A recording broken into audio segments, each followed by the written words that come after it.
সাহাবীর জন্য গায়েবানা জানাজা পড়বেন না? বিশ্বনবী বললেন অবশ্যই পড়ব। সাহাবীদের মধ্যে ঘোষণা দিলেন, ও সাহাবারা, তোমাদের ভাই মুআবিয়া ইবনে মুআবিয়া আল মুজানি কিছুক্ষণ আগে মদিনাতে ইন্তেকাল করেছে।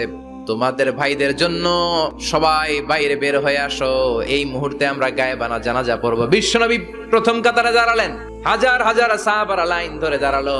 সাইয়েদনা জিব্রাইল 1,40,000 ফেরেশতা নিয়ে সাহাবাদের পেছনে দুইটা লাইনে দাঁড়িয়ে গেলেন।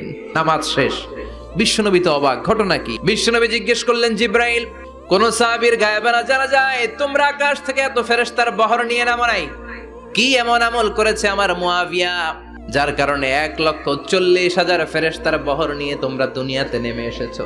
সাইয়েদনা জিব্রাইল বললেন, নবী, তেমন কোনো বড় আমল নয়, ছোট্ট একটা আমল। আপনার এই প্রিয় সাহাবী হাঁটতে বসতে চলতে ফিরিতে সব সময় পড়তো কুল হুয়াল্লাহ।